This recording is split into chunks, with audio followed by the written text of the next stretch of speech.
Abi bu ne ya? Bu ne arkadaş? Böyle bir şey olamaz. Damağım yapışıyor, dudağım yapışıyor, her şey yapışıyor şu anda. Yapış yapış oldum ben. Elim tutmuyor şu anda.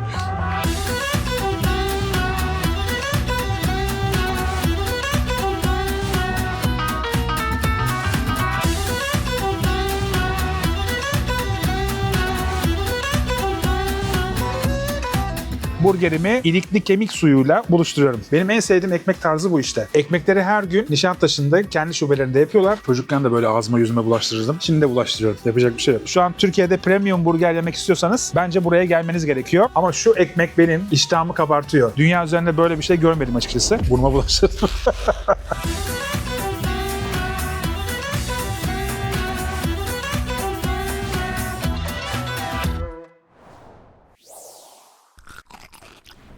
Hepinize yeni bir videodan tekrardan merhabalar. İlki 200 bin izlenen Hamburger Rehberi'nin bu sefer Avrupa yakasındaki versiyonunu yapıyoruz. Bugün 3 farklı durağımız olacak. Daha öncesinde 4 farklı durak göstermiştik Anadolu yakasında. Hepsi birbirinden güzeldi ve eminim ki hepsine hücum ettiniz. İşletme sahipleri dedi ki uyuyamıyorum. Gerçekten sabahlara kadar çalışıyoruz diye. Sizlerin beğenilerini almak gerçekten benim için çok önemli. Aynı zamanda işletmelere gidip ardından bana yorum yapmanız da gerçekten çok önemliydi benim için. Beğendiğinizi umuyorum o restoranları. Bu videodaki restoranlar da gerçekten çok özel. Hepsi birbirinden farklı lokasyonlarda. Maslak'tan başlayacağız güne. Bugün 3 farklı durağımız olacak. Aslında daha fazla olabilirdi ama İstanbul trafiği malumunuz. Sabahtan başladığımız zaman akşama kadar uzun sürüyor gerçekten çekimler. Ondan dolayı 3 durakla sınırlandırmış olalım. Devamı gelecek. Tavsiyeleriniz benim için çok önemli. Aşağıya yorum olarak onları da yazarsanız çok mutlu olurum. Bundan sonraki rehberlerde sizlerin beni yönlendirmesi benim için gerçekten çok önemli. O zaman lafı uzatmayalım. Videoyu beğenmeyi, aynı zamanda hype'lamayı ve abone değilseniz de abone olarak bizim aramıza katılmayı lütfen unutmayın. İstanbul Hamburger Rehberi başlıyor.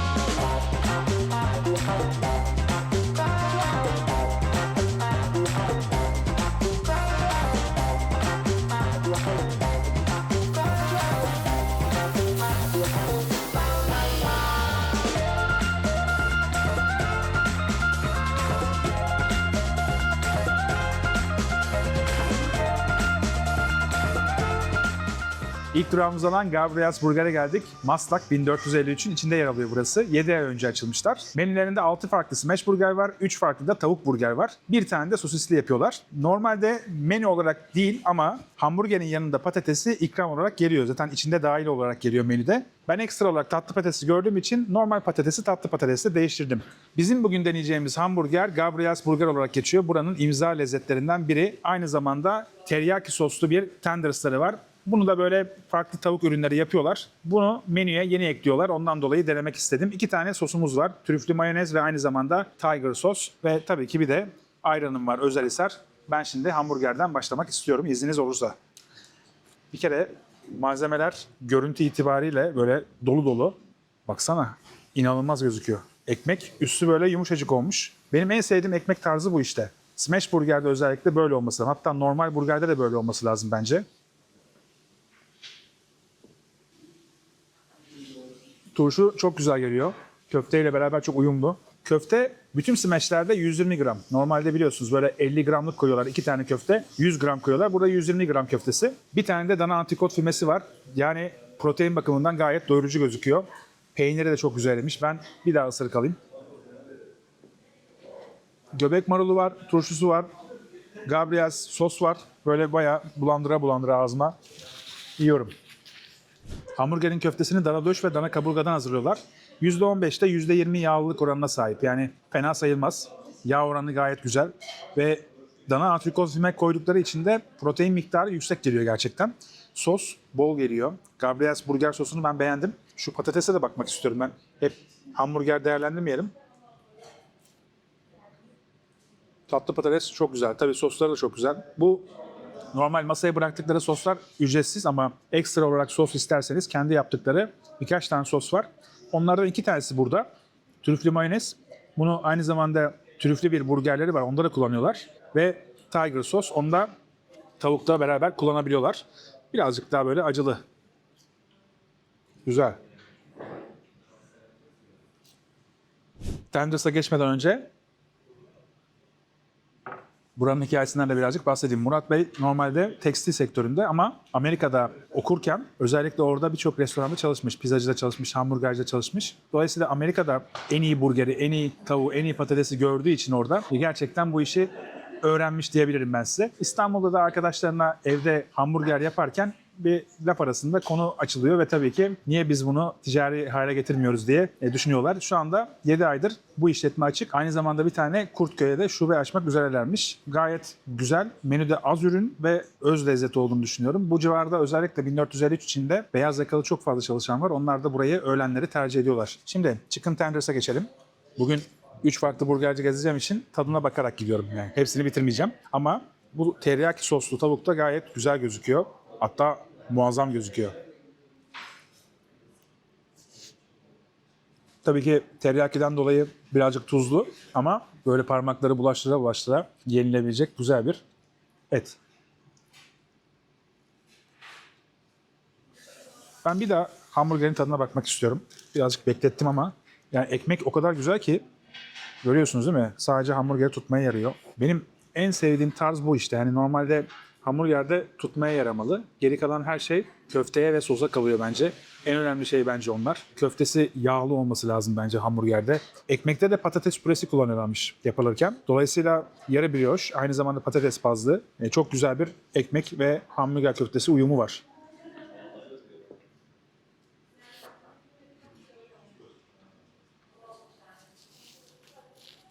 Çocukken de böyle ağzıma yüzüme bulaştırırdım. Şimdi de bulaştırıyorum. Yapacak bir şey yok. Çok güzel. Bayağı da büyük. 120 gram fazla. Yani smash burgerler normalde çok az oluyor. Hakikaten 40 gram 40 gram yapan da var biliyorum yani. Ama protein bakımından doyurucu olması lazım bence. Sosu çok güzel. Sadece sosu birazcık fazlaymış galiba. Yani o birazcık daha böyle kayganlık sağlıyor. Ama lezzet bakımından gerçekten çok iyi. Yani bu civarda oturuyor olsam Maslak civarında ki sanayiye geliyorum biliyorsunuz. Sanayiye geldiğim zamanlarda ben özellikle buraya gelip hamburger yerim. Bundan sonra da yiyeceğim gibi gözüküyor. Köftesi %15, %20 yağlı dedim ama o kadar yağlı gelmiyor bana şu anda. Daha çok böyle et tadı alabildiğim bir köfte. Yağlı bir köfte yememiş oluyorsunuz. Peynir güzel erimiş. Onu özellikle belirtebilirim. Böyle nemli bir burger. Yani beni birçok kişi anlayacaktır. Hamburgerde böyle nemlilik ararsın ya. Hakikaten bütün tatlar birbirine girmiştir. Onu sağlıyor sana. Çok güzel.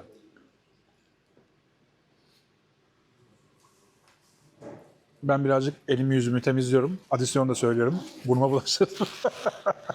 Adisyonu söylüyorum. Ardından devam edeceğiz. Adisyonumuz geldi. Menüdeki hamburger fiyatları patatesle beraber hesaplandığını söylemiştim. Yani hem hamburger hem patates birlikte geliyor. Normalde fiyatlar 470 liradan başlıyor, 520 liraya kadar devam ediyor. Ancak ben tatlı patates istediğim için 60 liralık bir farkı var. Yani normalde Gabriel's Burger 520 lira ama tatlı patates farkıyla 580 lira oluyor. Chicken Tenders 250 lira. Trüflü mayonez söylemiştik. Burada 50 lira, Tiger Sauce 40 lira, ayranımız var 80 lira. Toplamda 1000 liraya burada bu şekilde bir yemek yiyebiliyorsunuz. Bence gayet fiyat, lezzet olarak iyi bir konumda. Çünkü ürünleri hem çok taze hem de gayet güzel, temiz bir mutfakta pişiriyorlar. Bu da çok önemli bir detay bence. Hem iyi ürün hem de mekan olarak çok güzel bir yer. Ben Maslak civarındaysanız burayı değerlendirmenizi tavsiye ediyorum. Şimdi biraz uzaklara doğru devam ediyoruz. İkinci durakta görüşürüz.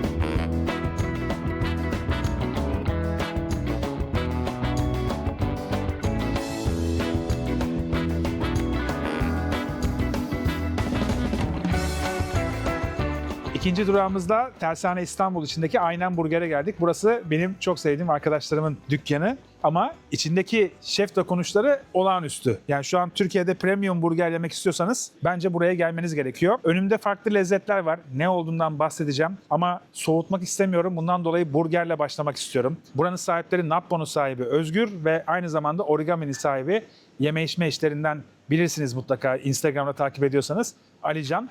İkisinin ortaklığıyla kuruldu ve Amavi'deki Can Aras'ın danışmanlık verdiği çok güzel bir menüsü var. Önümde de pretzel hamurundan, susamlı pretzel hamurundan çok güzel bir burgerleri var. Menüde 3 tane smash burger, bir tane normal burger, bir tane de tavuk burger var. Bir de ayrıca böyle bu şekilde tavukları ve patates kızartmaları var. Bu patates kızartmasında parmesan köpüğü ve aynı zamanda parmesan rendesi var. Ben dilerseniz lafı daha fazla uzatmayayım, soğutmak istemiyorum. Bu şekilde burgerimi ilikli kemik suyuyla, uzun süre 3 gün kaynamış olan ilikli kemik suyuyla buluşturuyorum.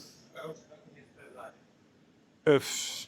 Yani işte bak, buranın farklı olduğunu şundan anlayabilirsin. Yani normalde hiçbir burgercide olmayan bir servis. Dünya üzerinde böyle bir şey görmedim açıkçası. Damakta böyle daha yoğun tatlar, et tatları vermiş oluyor. Şimdi burgerin tadına bakayım, ardından yorumlamaya devam edeceğim.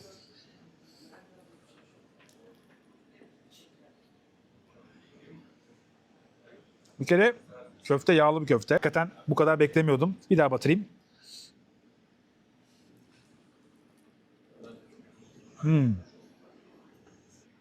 Abi bu ne ya? Bu ne arkadaş? Böyle bir şey olamaz. Damağım yapışıyor, dudağım yapışıyor, her şey yapışıyor şu anda. Bak, açamıyorum. Ben hayatımda böyle bir şey yemedim. Açık ve net söylüyorum.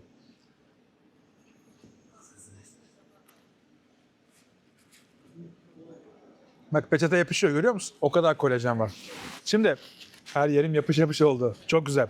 Biraz daha detaylara inmek istiyorum çünkü buradaki her şey o kadar fazla detaya sahip ki soslarından turşularına, içindeki köftesinden peynirine, A'dan Z'ye her şeyde bir dokunuş var. Bunu bilmeniz yeterli aslında ama yapış yapış oldum ben. Elim tutmuyor şu anda. Bu kadar güzel bir şey olamaz Ahmet. Tadına bakman lazım. Ağır mağır değil. Çok güzel. Kokusu da çok güzel bu arada. Ellerimi özgürlüğüne kavuşturayım. Ardından devam edeceğim. Hayatımda böyle bir burger deneyimi yaşamadım hiç. Bu ne ya? Ellerim bağlandı. Dudağım bağlandı. Ama bu gerçekten %22 yağlılık oranıyla ve içinde suyunu hapsettiği için de çok lezzetli. Hele ki bu suya batırdığında damağında öyle böyle tat bırakmıyor.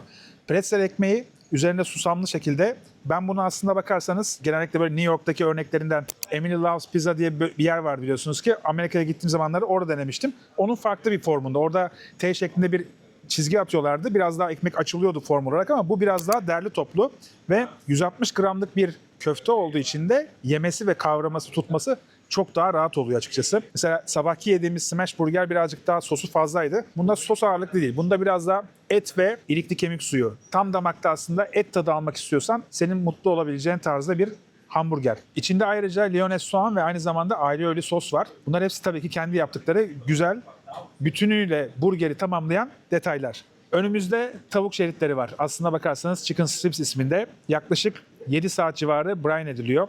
Hardal tohumu, kişniş o tarzda ürünlerle bekletiliyor. Aynı zamanda tuzlu suda bekletiliyor. Dolayısıyla içindeki lipler artık parçalanmaya başlıyor. Birazcık daha sulu bir et olduğundan bahsedebilirim.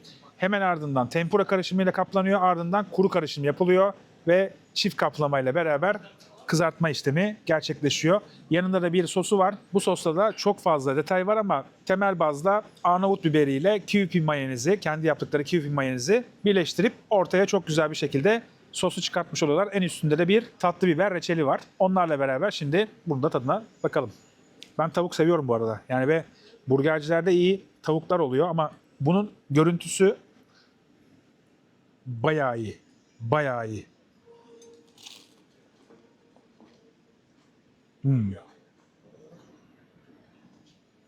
Kaplaması çok güzel. Sıfır yağ. Yağ olmadığı için etin tadını çok güzel alıyorsun.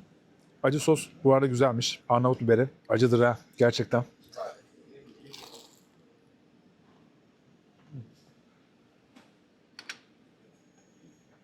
Bak, hamburger çok güzel ama normalde tavuk seviyorsanız sizin çok hoşunuza gidebilecek bir tavuk. Burada başka soslar da var. Bir mayoneze batırayım, ben mayonez seviyorum. Sırada patates var. Üzerinde bir parmesan köpüğü var. Onun da üzerinde parmesan zest var. Yani rendelenmiş bir parmesan var. Bu tabii ki Can Aras Şef'in imzası olduğuna eminim yani. İspatlayamam ama eminim. Bir tadına bakayım, detaylarını anlatacağım.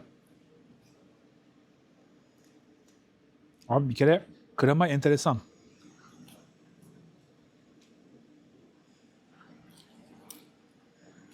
Bayağı yağlı bir doku. Patatesin üzerindeki o köpüğü tavuk suyu, krema ve parmesanla beraber yapıyorlar. Bunu sifona koyup ardından patatesin üzerine böyle püskürtüyorlar. En sonunda da parmesan zest şeklinde böyle rende şekilde süslemesini yapıyorlar. Bence çok güzel duruyor. Tabak da böyle şeyi andırıyor bana. L'Entrecôte var biliyorsunuz İsviçre'de. Onu andırıyor tabakta bana. Çok güzel olmuş bence. Porsiyonlaması da çok büyük. Normalde bir porsiyon ama eğer isterseniz sade patatesi de var. Onu da özellikle belirteyim. Ama bütün tabaklarda gördüğünüz gibi bir şef dokunuşu var. Bu benim hoşuma gidiyor. Çünkü burada kafayı yemekle kırmış insanlar var. Yani Özgür keza öyle. Bu hamburger ekmeklerinin mesela yapımı tamamen onun ekibinden, onun formülü. Dolayısıyla ne kadar özendiğini biliyorsunuz. Hamburger ekmeği Özgür'den ama bütün menüdeki lezzetler Can Şef'ten. Can Aras'ı da Amavi'den tanıyoruz. Orada da gene deneysel birçok ürün yapıyordu hatırlıyorsanız. Hatta bir tatlısı vardı böyle köpüklü. Havaya fırlatıyordu. O enteresandı. Ben özellikle Can'la da burada olmak isterdim ama karşınızda. Çünkü onunla sohbet çok keyifli oluyor. Ama iş yoğunluğuyla burada olamadı şu anda. Başka işlere de koşturuyor çok fazla. Bir sonraki videoda belki hamburger videosunda belki onunla beraber gezeriz. Bilmiyorum. Çok güzel. Yediklerim içinde başka bir yerde yiyebileceğim hiçbir şeye benzeyen yok. Yani sadece burada yiyebilirsin.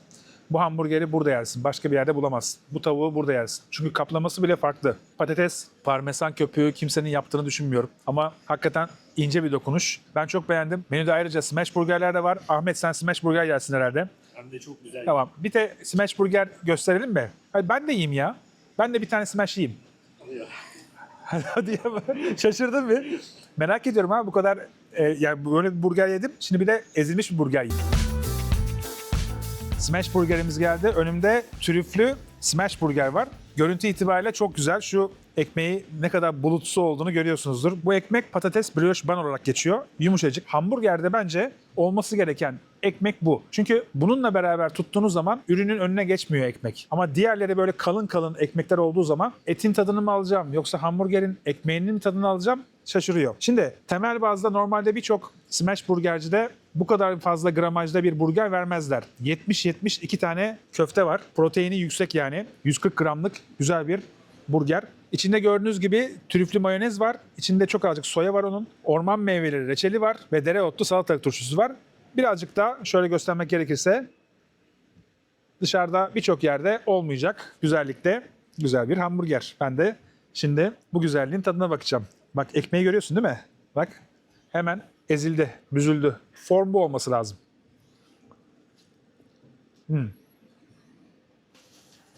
Çok güzel. Bu köfte demin yemiş olduğum hamburger köftesinin biraz daha ince çekilmişi. Yani en kalın aynada çekilmiyor. Biraz daha küçük bir aynada çekiliyor. Ve farkındaysanız bir tarafı çok fazla smash yapılıyor. Karamelize ediliyor. Diğer tarafına o kadar baskı yok. Sadece çevriliyor ve alınıyor. Çok güzel. Vallahi bu burgere yemeseydim üzülürdüm herhalde. Ahmet bence bundan yemelisin. Net. Net bundan yemen lazım. Çok güzel baksana. Son zamanlarda yediğim en ilginç smash burger. Ama ekmek inanılmaz. Ekmeğin bu kadar öne geçmeden bu kadar iyi rol alması çok garip geliyor. Hakikaten çok iyi. Köftesi de çok güzel bu arada. Yağlılık oranı çok iyi. Önceki köfteyle aynı. Yine döş, gerdan ve aynı zamanda ön koldan yapılıyor. Yani yağlı bir köfte ama muazzam bence. Ben bunu bitiriyorum. Dilerseniz adisyonu söyleyelim. Ardından adisyondan sonra devam edeceğiz. Adisyonumuz geldi. İlk olarak French Dip Tavern Burger yemiştim. O et suyuna batırdığım. 725 lira. Truffle Smash 625 lira. Chicken Strips üçlü 475 lira. Claudie Parmesan Fries da 675 lira. Toplamda 2500 lira. Gayet lezzetli yemekler yemiş olduk. Burayı bitiriyoruz. Sıradaki durakta görüşürüz efendim.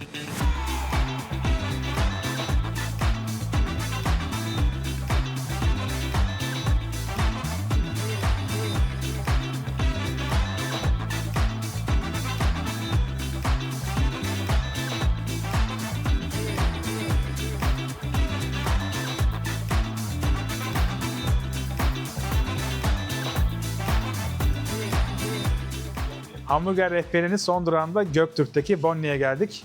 Burası yaklaşık 10 ay önce açılmış. Aynı zamanda 3 ay öncesinde de Nişantaşı'nda farklı bir şube açmışlar. Sahipleri Emre ve Batuhan daha öncesinde birçok restoranda çalışmışlar. Özellikle şef restoranlarında Mikla gibi, Mürver gibi gerçekten Türkiye'de bildiğimiz, sevdiğimiz iyi restoranlarda çalışmışlar. Dolayısıyla nasıl bir burger yiyeceğimizi ve nasıl ürünlerle karşılaşacağımızı tahmin ediyor olabilirsiniz. Hepsi yaratıcı ve gerçekten özenerek yapılmış ürünler. Önümüzde S Burger var. Menüdeki isimleri X, S, Y, Z klasik ve aynı zamanda kaburga olarak geçiyor. Toplamda 6 burger var.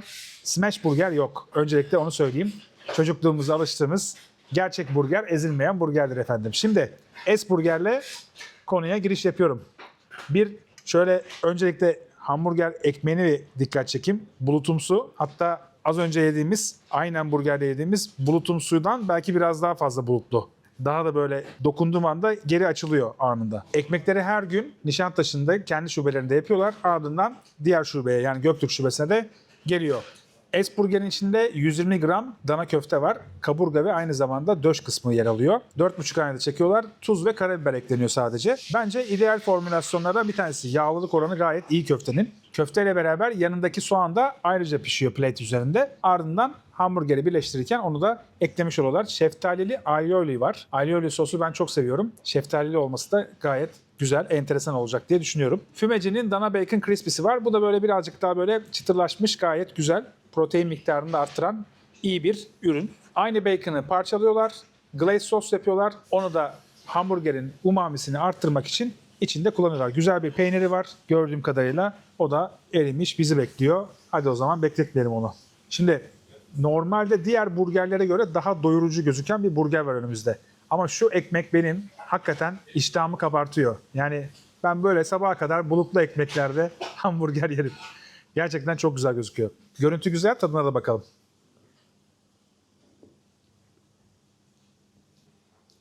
Yağlı, gayet yağlı bir köfte. Beklentimin üzerinde yağlı.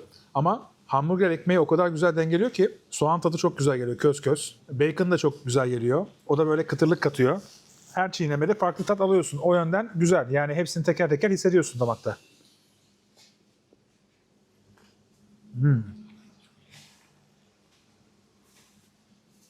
Köfte 120 gramdı. Ekmek de aşağı yukarı 85 gram civarında. İçindeki diğer malzemelerle beraber birleşince böyle 220 gramlar, 230 gramlar gayet doyurucu bir yemek oluyor. Hani burada tadımlık değil, doyumluk bir burger yiyorsunuz. Onu özellikle söylemem gerekiyor. Çok güzel.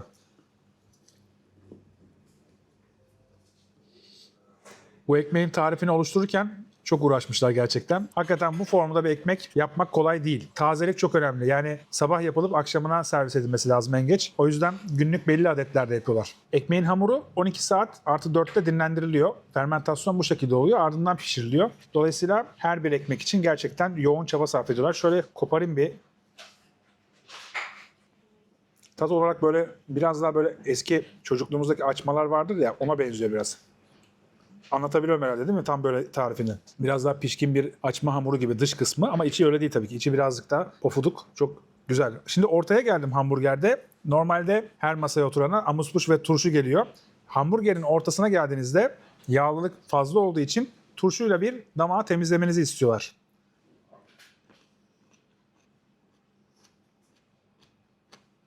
Bu da böyle acılı, tatlı, karışık, bütün damağı ele geçiren, temizleyen, nötrleyen güzel bir turşuymuş. Beğendim. Yalan yok. Şimdi hamburgere devam ediyorum.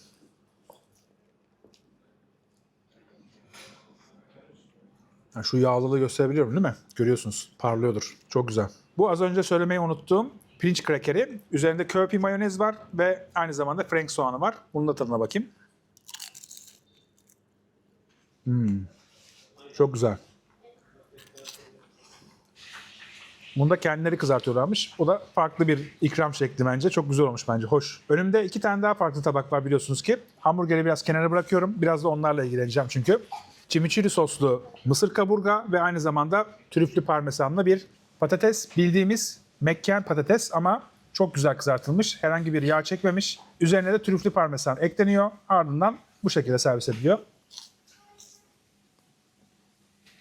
Güzel. Tabii ki bu parmesan Grana Padano. Onu da özellikle belirtmem gerekiyor. Parmigiano Reggiano olsun ister insan ama gerçekten fiyatı yükselten bir kriter. Şimdi kaburgaya bakıyorum. Kaburga çok güzel gözüküyor. Üzerinde chimichurri sos. Ben mesela mısırı seviyorum. Özellikle böyle iyi pişmiş etlerle beraber damağımda çok daha güzel freshlik veriyor. Bir de chimichurri sos tam etle uyabilecek sos olduğu için çok seviyorum. İkisi beraber çok güzel olmuş. Bu da buranın imza tabaklarından bir tanesi. Ben beğendim. Hamburgerin yanına güzel eşlik ediyor. Ahmet hangisini gözüne kestirdin? Mısırları çok merak ediyorum. Mısırı. Evet. Kaburgayı Almanların nasıl özellikle. Sen böyle kaburga denmesine ilk defa Evet, evet. Ya. Çok şey. Ahmet kaburga deyince tabii etle alıştığı için Geçen de kaburga yemiştim. kaburga demiştin değil mi? Çok güzel gözüküyor. Bir de mısırın her türlüsünü seviyorum ben. Ama bir de böyle şöyle düşünmek lazım. Özellikle Arjantin taraflarında falan böyle etin yanına mısırlar, ananaslar, o tarz şeyler girdiği zaman çok lezzet ikiye katlanıyor. Bence doğru ürünlerden bir tanesi. Yani hamburgercilerde böyle bir şey olması lazım her zaman. Şimdi benim hamburgerimin S olduğunu söylemiştim. Ona devam edeceğim ama diğer hamburgerlerden de bahsetmek istiyorum. Menü elimde. Zaten çok fazla hamburger olmadığını söylemiştim. Toplamda 6 tane hamburger var. X, dana köfte, cheddar peyniri, trüflü mayonez, biber rediş, karamelize soğan. Y'de dana köfte, cheddar peyniri, el yapımı salatalık turşusu, biberli mayonez, ızgara köy biberi, kırmızı soğan. Hepsinde böyle farklı şeyler var ama biraz daha böyle asitli, biraz daha böyle farklı bir tat isteyen varsa o da Z'yi yiyebilir. Z'de dana köfte, cheddar peyniri, gochujang, mayonez, kimchi, el yapımı salatalık turşusu, karamelize soğan. Gayet güzel duruyor. Bir dahaki geldiğinde de ben muhtemelen onu denedim. Biraz daha asidik, güzel tatların olduğu bir burger. Buranın imza lezzetlerinden bir tanesi de Ripster Fries diye geçen tiftik etli, curly patatesli, mozzarella cheddarlı bir tabak. Geldiğiniz zaman ondan da söylersiniz. Benim artık yerim kalmadı çünkü.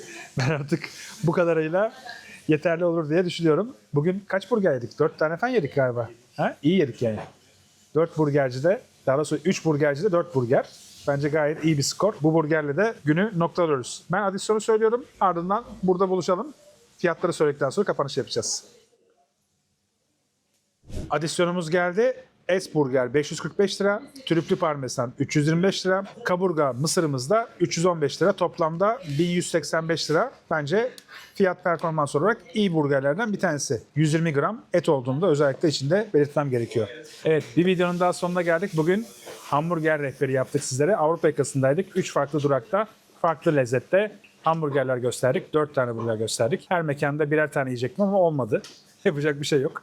Canımızı çektiğini yemeye devam ettik. Bence çok güzel burgerlerdi. İşletmeler de çok işini iyi yapmaya çalışan, gerçekten hepsi çok özenerek yapan yerlerdi. Benim özellikle söyleyeceğim, sizin tavsiyeniz varsa bulunduğunuz çevreden, mahallenizden farklı burgerciler, onlara da yorumlara yazarsanız çok sevinirim. Bu videoların devamlılığı gelecek. Anadolu yakası gelecek bundan sonra. Artık bir Anadolu yakası, bir Avrupa yakası şeklinde devam edeceğiz. Merak etmeyin, çok güzel videolar sizleri bekliyor. Video biterken beğen butonuna basmayı, aynı zamanda hype'lamayı ve tabii ki abone değilseniz aramıza katılmak için abone ol butonuna basmayı lütfen unutmayın. Önümüzdeki hafta Perşembe saat 19'da yeni bir ülkeden olacak büyük ihtimalle. Onun için çabalıyorum. Uçağa binebilirsem haftaya gideceğim. Güzel bir video sizleri bekliyor. Görüşmek üzere, hoşçakalın.